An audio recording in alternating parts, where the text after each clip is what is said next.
You, John Fitzgerald Kennedy, do solemnly swear I, John Fitzgerald Kennedy, do solemnly swear that you will faithfully execute the office of President of the United States that I will faithfully execute the office of President of the United States and will, to the best of your ability, and will, to the best of my ability, preserve, protect, and defend the Constitution of the United States. preserve, protect, and defend the Constitution of the United States. So help you God. So help me God.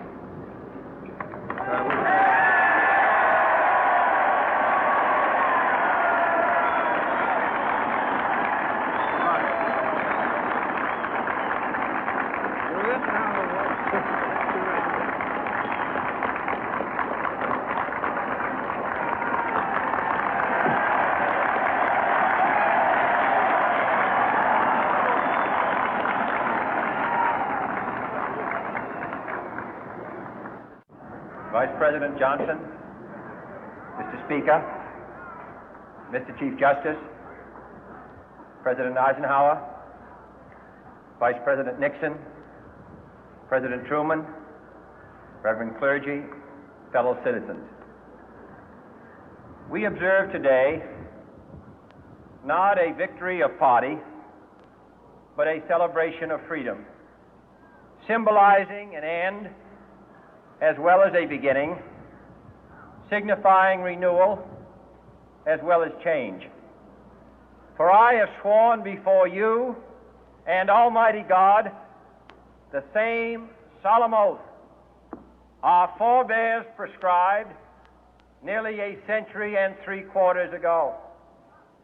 The world is very different now, for man holds in his mortal hands the power to abolish all forms of human poverty and all forms of human life.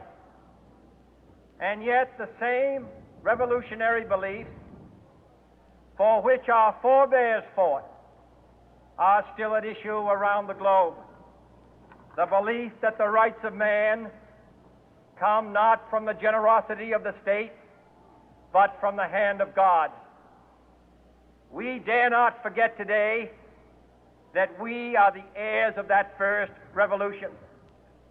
Let the word go forth from this time and place to friend and foe alike that the torch has been passed to a new generation of Americans born in this century, tempered by war, disciplined by a hard and bitter peace, proud of our ancient heritage, and unwilling to witness or permit the slow undoing of those human rights to which this nation has always been committed and to which we are committed today at home and around the world.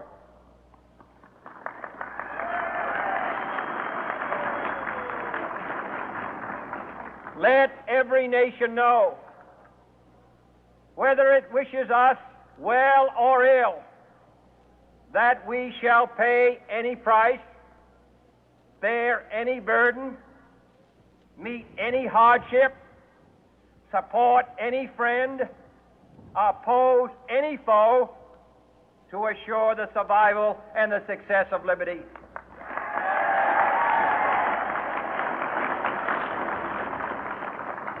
This much we pledge and more. To those old allies whose cultural and spiritual origins we share, we pledge the loyalty of faithful friends. United, there is little we cannot do in a host of cooperative ventures. Divided, there is little we can do, for we dare not meet a powerful challenge at odds and split asunder. To those new states whom we welcome to the ranks of the free, we pledge our word that one form of colonial control shall not have passed away, merely to be replaced by a far more iron tyranny. We shall not always expect to find them supporting our view, but we shall always hope to find them strongly supporting their own freedom, and to remember that in the past, those who foolishly sought power by riding the back of the tiger ended up inside.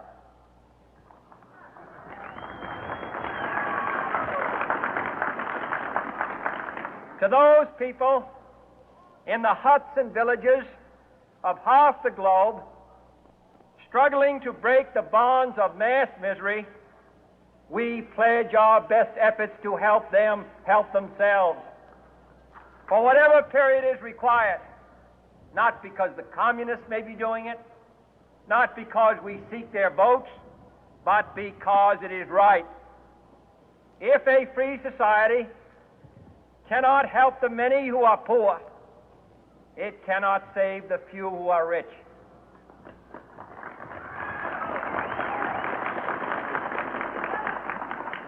To our sister republics south of our border, we offer a special pledge to convert our good words into good deeds, in a new alliance for progress, to assist free men and free governments in casting off the chains of poverty. But this peaceful revolution of hope cannot become the prey of hostile powers. Let all our neighbors know that we shall join with them to oppose aggression or subversion anywhere in the Americas. And let every other power know that this hemisphere intends to remain the master of its own house.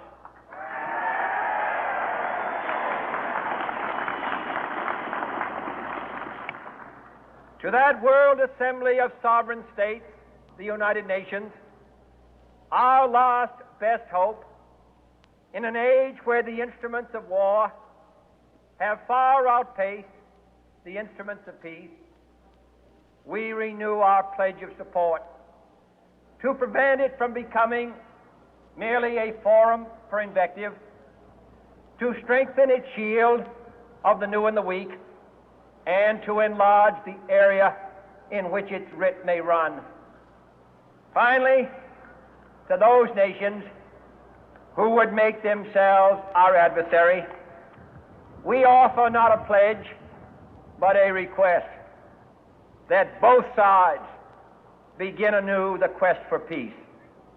Before the dark powers of destruction, unleashed by science, engulf all humanity in planned or accidental self-destruction, we dare not tempt them with weakness, for only when our arms are sufficient beyond doubt can we be certain beyond doubt that they will never be employed. But neither can two great and powerful groups of nations take comfort from our present course, both sides overburdened by the cost of modern weapons, both rightly alarmed by the steady spread of the deadly atom, yet both racing to alter that uncertain balance of terror that stays the hand of mankind's final war. So let us begin anew, remembering on both sides that civility is not a sign of weakness, and sincerity is always subject to proof. Let us never negotiate out of fear, but let us never fear to negotiate.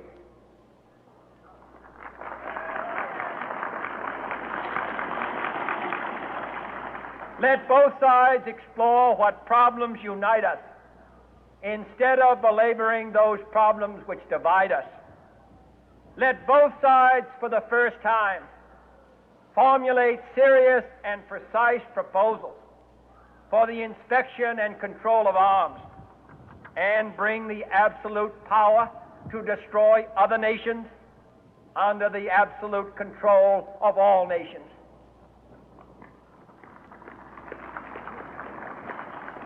Let both sides seek to invoke the wonders of science instead of its terrors. Together, let us explore the stars, conquer the deserts, eradicate disease, tap the ocean depth, and encourage the arts and commerce. Let both sides unite to heed in all corners of the earth the command of Isaiah to undo the heavy burden and let the oppressed go free.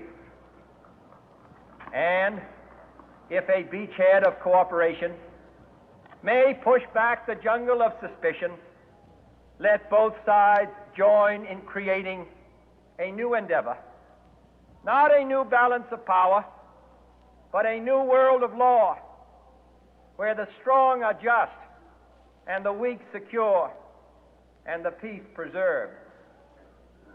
All this will not be finished in the first 100 days, nor will it be finished in the first 1,000 days, nor in the life of this administration, nor even perhaps in our lifetime on this planet. But let us begin.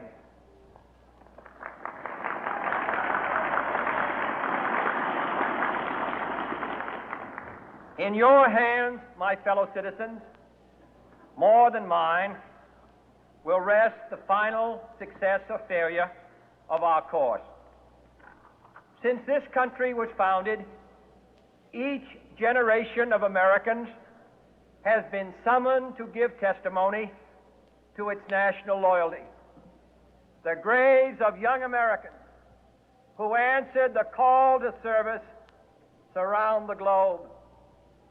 Now the trumpet summons us again, not as a call to bear arms, though arms we need, not as a call to battle, though in battle we are, but a call to bear the burden of a long twilight struggle, year in and year out, rejoicing in hope, patient in tribulation, a struggle against the common enemies of man, tyranny, poverty, disease, and war itself.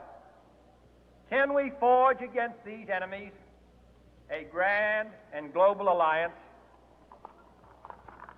north and south, east and west, that can assure a more fruitful life for all mankind? Will you join in that historic effort?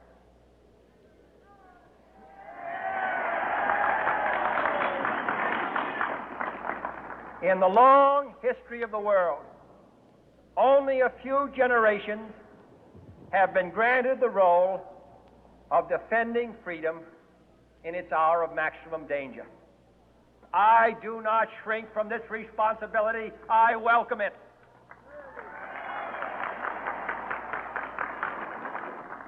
I do not believe that any of us would exchange places with any other people or any other generation.